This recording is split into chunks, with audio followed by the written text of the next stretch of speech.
Здраво, ова е 241-то издание на Видеологија со Златко Ѓелевски, дигитален краток осврт за актуелни филмски остварувања, односно спонтана критичка анализа која е збир на први впечатоци илустрирани со подвижни слики. На денешниот репертоар е Marcel the Shell with Shoes On на Дин Флајшер Кемп, во кој станува збор за Марсел, мала школка со позајмен глас на Джени Слейт, кој што живее заедно со неговата баба Кони, со позајмен глас на Изабела Роселини и нивното милениче кучето Алан.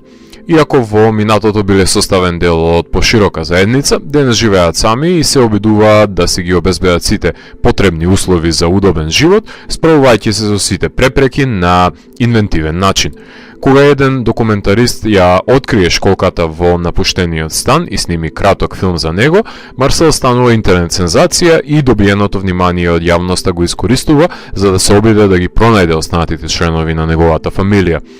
Ретко кога во некоја од моите рецензии ја употребувам ознаката симпатичен, посебно во контекст на филм, затоа што таа не сведочи за квалитативите на делото, туку би била само уште една површна констатација за засилување на заклучокот дека ми се допаднало некое дело, меѓутоа ќе ја искористам во оваа прилика затоа што Марсел е еден од најсимпатичните ликови кои што сум ги видел во некој понов анимиран филм. Джени му дава впечатлив висок, но рапав глас со кој се истакнува и детска игривост, но и трепетот од стравото од промените, односно конфронтацијата со проблемите и зачекорувањето во светот на возрастните, не дозволувајќи надворешниот свет да го наруши систематизираниот меур на комфорт зоната, кој Марсел го создава низ годините како собствен безбедносен систем, но препреките полесно се надминуваат со помош од заедницата. Така што овој анимиран филм влегува во категоријата на творби во кои може да најдат уживање и најмладите, но и возрастните гледачи. Младите верувам дека ќе уживаат во згодите и незгодите на впечатливото школче, поистоветувајќи се со неговата позиција во светот на возрастните, додека и самите си создаваат имагинарни светови наоколу, а возрастните ќе воочат конвенции на една coming of age приказна на созревање на еден сепариран млад лик од обкружувањето, кој се плаши да ги прифати промените и зачекори во светот на возрастните, истовремено подучувајќи и гледачите на грижа и емпатија.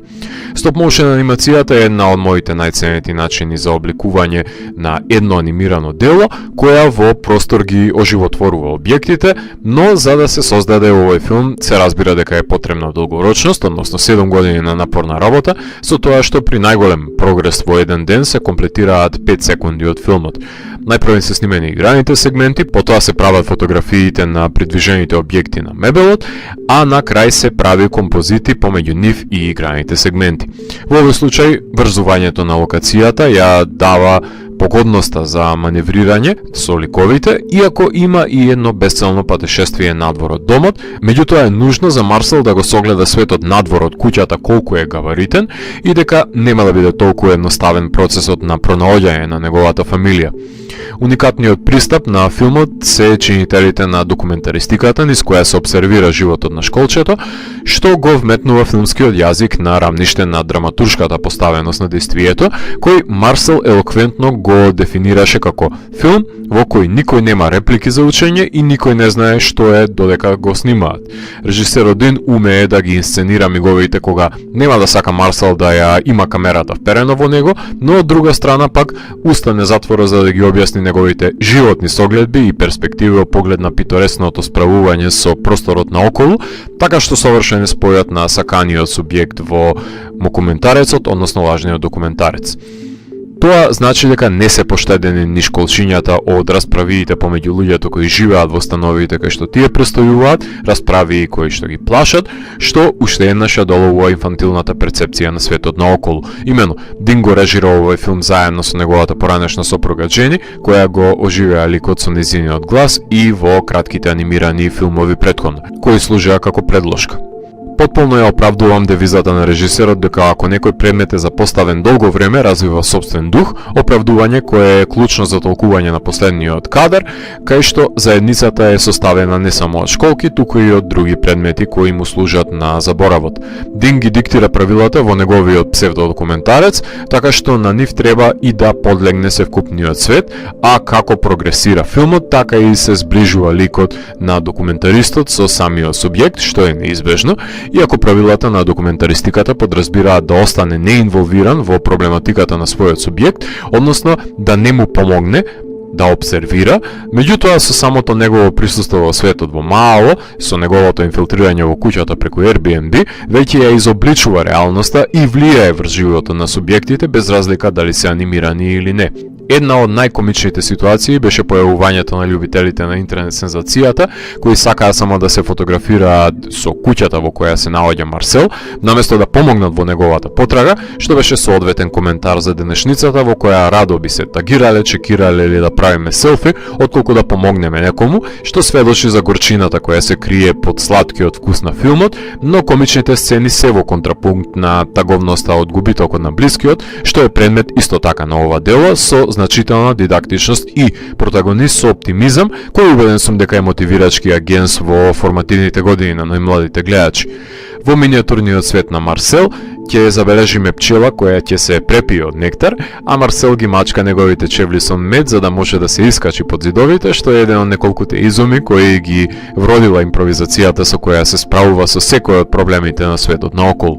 Композитора на мрачните филмови на Девид Роберт Мичел, попознат како Дизастерпис, ја компонира милозвучната и ламентирачка музика, синтесайзер кој не се наметнува на авантурите на школчето, туку се истакнува во миговите кога треба да се акцентира и живоста, но и таговноста. Со оглед на комплексноста на процесот на снимање, ангажирани се двајца засебни кинематографери, кои ја преземаат одговорноста за снимање на играниот и стоп моушен сегментот, што значи дека снимателка на играните сегменти е Бјанка Клайн, која што максимално го осветлува просторот за работење и го применува незиното документаристичко искуство во обликувањето на филмскиот јазик, а кинематограферот на култниот Хелен Бек, Ерик Аткинс, е задолжен за анимираните сегменти, кои за разлика од кратките играни филмови имаат повеќе фреймови кои овозможуваат пофлуидно движење на ликовите низ просторот, што е своевидна прогресија во творбите. Меѓутоа, едни од најзначајните соработници на проектот се браќата Киодо, кои што знаат што прават кога е во прашање антропоморфно оживување на објекти со оглед на тоа што го снимија култниот Killer Clowns from Outer Space и работеа со куклите на Тим Америка.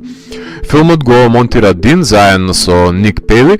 и иако има сцени во кои предескриптивен е Марсел за неговото обкружување, сметам дека 90 минути во кои се монтирани неговите авантури не го застранува вниманието на гледачот, без разлика на тоа што сведочиме на сооднос помеѓу две школки и документарист, вбризгана е здрава доза на хумор со која се придружува мелодрамата. Во анимацијата го нема луксузот на снимање на вишок сцени, па потоа нивно елиминирање. Тоа што ќе се стави на сториборд мора да се работи за финалниот продукт, затоа што враќањето назад и преанимирањето знае да биде макотрпен процес, иако легитимно е да се постави круцијалното прашање дали има доволно содржајна драматуршка поставеност за да се воспостави спрегата помеѓу кратките филмови и долгата форма, или е симплистичко алегоричното действие за да ги задоволи потребите на широкиот аудиториум.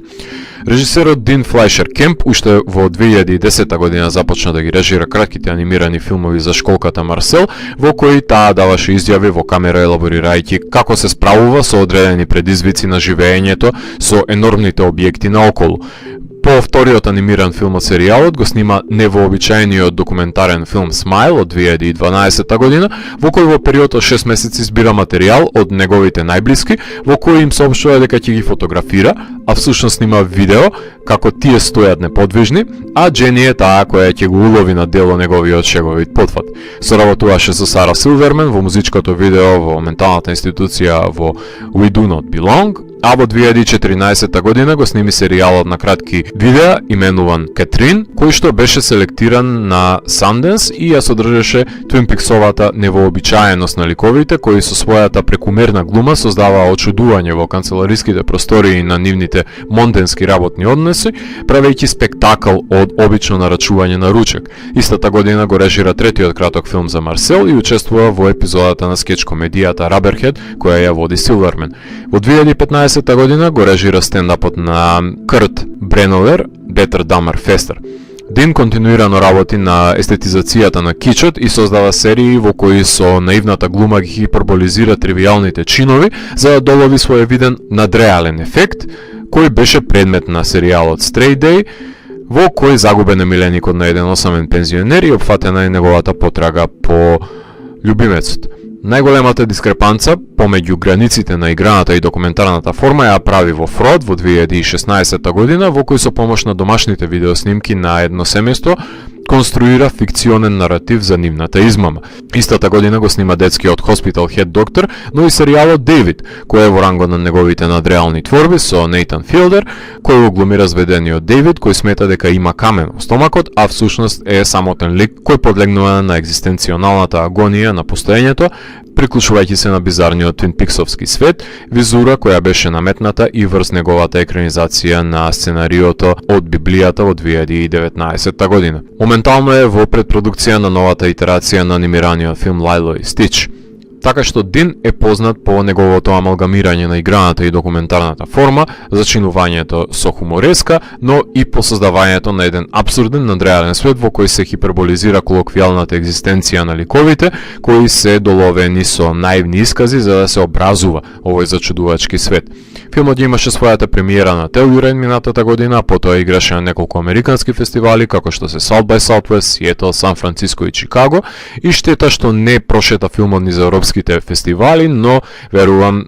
со неговото дигитално поставување ќе може да го погледнат најмладите. Во киносалите A24 си ја направија проверената шематизација за закуп на мал број на сали, за кога ќе се прошири убавиот збор за филмот да се дуплираат киносалите, додека не се искористи фамата во вистинскиот миг и прикаже во 800 киносали, што е проверен и функционален репертуарски систем за помалите филмови. Доколку ова не е првото издание на видеологија која го гледате, ќе бидете запознаени за мојата пристрасност кон квалитетната селекција која има продукцијата A24, но се обидувам да држам објективна дистанца колку што можам, па ова е четвртиот од 9 филмови кои ги објавија оваа година досега, кој е рецензиран во емисијата, а 4 филмови рецензирав и на Неон оваа година, така што филмскиот бунар е непресушен кога се во прашање овие две дистрибутерски компании. Walt Disney секако дека владее со пазарот, зад кој се наоѓаат Pixar и DreamWorks, додека пак овој филм, како и филмовите на Лајка, се составен дел од маргинализирани компании кои работат со стоп моушен и не знам колку ќе може да се изборат за номинација за Оскар за наредната година, но се надевам дека секој ќе посака да има по еден Марсел во својот дом. Ова е стоп моушен анимиран филм во кој низ константен оптимистички поглед на животот во микросветот на школчето Марсел можеме да научиме неколку заборавени лекции во човештвото, како што е емпатијата, грижеливоста и добрината, кои никогаш нема да престанат да бидат во мода, се разбира доколку ги практикуваме. Ако морам да го евалуирам, тогаш Марсел The Shell with Shoes On од мене има 4 од 5. Доколку ви се допадна 241-то издание на дигиталната архива Видеологија, лајкувајте го видеото, споделете го и следете го каналот. Последните и поснатите рецензии на виртуелната полица. Ви благодарам за вниманието. Поздрав!